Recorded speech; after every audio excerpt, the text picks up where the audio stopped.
Menjëherë do t'ju njohim shkurtimisht me produksionet kinematografike të cilat sugjerojmë në këtë të mërkur, kështu që i përmendim së pari, pastaj për të ndalur pak më shumë në disa detaje. Po, nisim me Carol, viti 2015.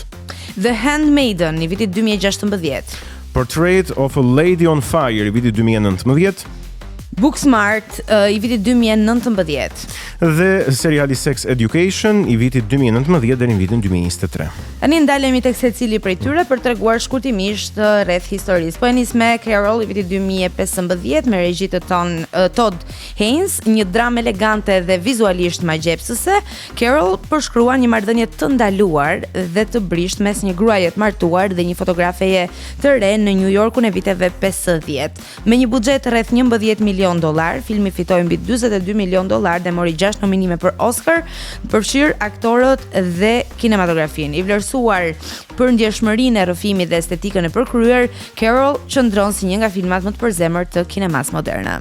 Vazhdoj me The Handmaiden, viti 2016 me regjisor Park Chan-wook, një film i jashtëzakonshëm, u sugjeroj të gjithëve atyre që na ndjekin, unë e kam parë, është një thriller koreano-japonez i ndërtuar me mjeshtëri, i mbushur me intrigë, ndryshim perspektive dhe atmosferë gotike që e mban publikun të mbërthyer.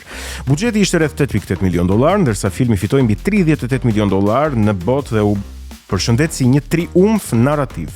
Vlerësimet ishin gati universalisht pozitive, 96% në Rotten Tomatoes, duke vendosur regjisorin Park Chan-wook si një nga regjisorët më të guximshëm të kohës. Portrait of a Lady on Fire, i vitit 2019, Celine Sciamma, një rrëfim i përmbajtur por i zjarrt, që pikërisht na tregon për artin dhe kujtimin. Vendoset në një mjedis të izoluar francez ku heshtja flet po aq sa fjala, ndonjëherë edhe më shumë se fjala. Me një buxhet të vogël rreth 4.9 milion euro, filmi bëri një impakt të madh në festivalet ndërkombëtare, duke fituar çmimin për skenarin më të mirë në Cannes dhe më shumë se 70 çmime në total. Kritika e quajti një film që digjet ngadalë, me një estetik që të rrëmben dhe me një regji e cila ka treguar më të mirën e saj. Mirë, vazhdojmë me Booksmart, i vitit 2019 nga Olivia Wilde. Një komedi dinamike që përmbys stereotipet e filmave rinor, duke u bërë një hit, po them, falë zgjuarsisë, ritmit dhe energjisë moderne. Me një buxhet modest prej $6 milion, filmi fitoi rreth $25 milion globalisht dhe mori vlerësime të mëdha nga kritika, 97% në Rotten Tomatoes, mjaft lart. Booksmart konsiderohet si një nga debutimet më të suksesshme regjizoriale të viteve të fundit, me një freski të dukshme pra në žanrin e komedisë.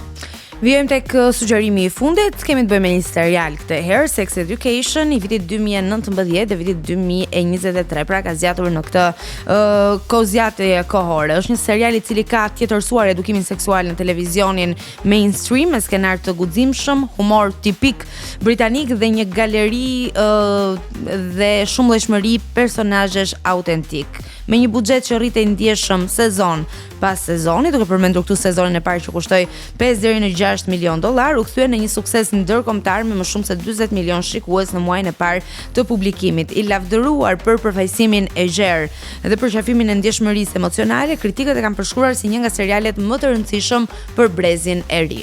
Mirë, dhe meqense ne këtu në Kinotek në Sol i kemi të gjitha, shpejt e shpejt do t'ju sugjeroj edhe 2 tituj librash, Në buzët e një gruaje, poezi, dhe Në krahët e mbrëmjes fshihet puthja proz, të 2 librat nga Aurel Naçi, i cili është gjithashtu përveç se poet edhe regjisor. Ne do ta kemi Aurelin vetëm pas pak këtu në studio për të folur për filmat e tij, por edhe për pikërisht këta 2 libra.